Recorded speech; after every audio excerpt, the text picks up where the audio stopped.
لكن أنت هرجيسة أي آمسنته إن الحكم لا سعادة كحكومة وقت يا الله يسكنوا من إرجع يا وقت يلا قدوا من معنا يا قبل ما يديها قبصة يوم الرئيس الرحمن يري يفهمه قولش ورنتي موجي دجال جوكسة وحارنتي الشرف وينيا إن أنا هلك همبريو وقدره إن أنا هلك همبريو وقدره ددوينها غير لاس عانود قارهان جماهيرته وإستاغتي إنay xaqooda ilaaliyaan oo dhowraan sharaftooda waxaan si gaar ah rabaa inaan u xuso dowrka ragga ee difaaca dagaankooda ka sokow gabdhaha iyo meediyaha garab istaagay magaalada Laascaanood runtii daraawiishtu waxay mudan tahay ammaan maanta waxaan si gaar ah u ammaanayaa gabdho meediyaha qabsaday oo ugu horeysa raxmiyada يفهمه قولش ورنتي موجي دجال جوكسة إن يدتكوا ذا كده فعاري أفكوا كابتن أيوبي أنت الله الماشى وحنزور لها اللي يرد الميديا كهذا الشيء حوجا أسلوبنا هكون دران ما لها قاعدة دتكوا أهل لكن تجي مايو لكن هدي ليس كل حد قد بين ليس كدعي وواجب بيلته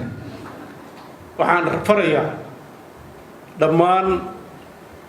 دولة بنتلان حالات كستا أو كسو وجهده ولا له هذا لاسعانود إن يسن حجر الشلان يسن كرنقول وبرول بقرب استرجع وحن كلو كبورنا يا استمادا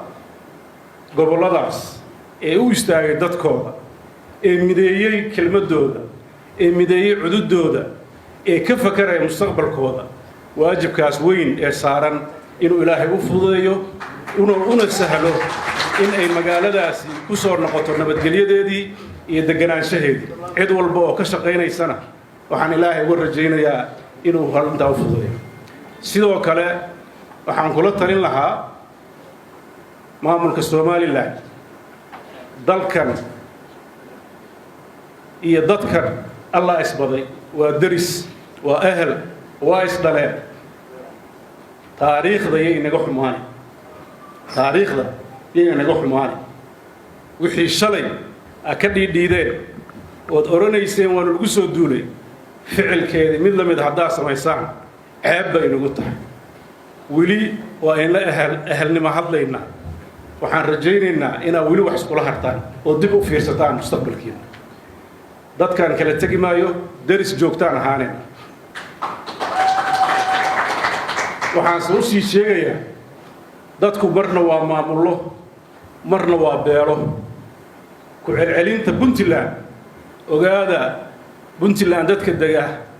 iyo Laascaanood dadka degaa waa isku dad waana ahal marna ma noqonayaan dad kala go'ah dulmina isugu dul qaadan maayaan midba midka kala garabkiisa weeye haddaad dood ka duwan doodaha qabtaan ehelnimada ah waa laga wada hadli doonaa waxaan kaloo jecelahay in halka fariin uga diro maadaama fursad tahay dawladda federaalka ah mas'uuliyadii ka saarnayd Laascaanood iyo Sool way gabtay uma dhaqmin sidii dawlad Soomaaliyeed gacanta u laaban waxaan u rajaynaynaa inay iska furto oo dalkan badbaadadiisa qayb ka ahaato iyadoo dhiig dhacayo oo dadkii la laynayo hadalkeeda ugu horeeya waxay ahayd sidii dhiig u joojin lahayd oo nabadda u sugan lahayd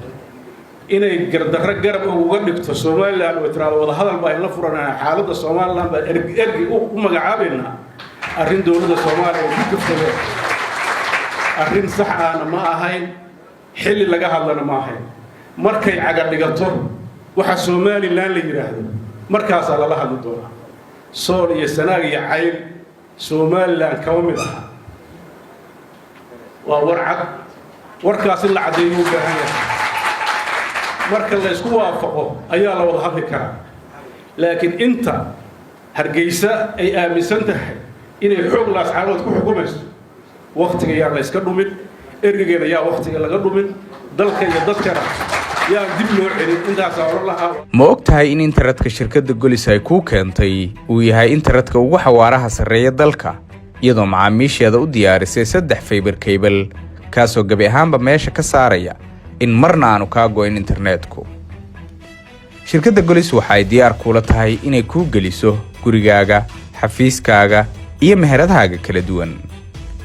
garaac 181 oo hadda dalbo internetka ha qabtira baahiyahaaga internet adduunkan aad kula xiriirtid mar walba.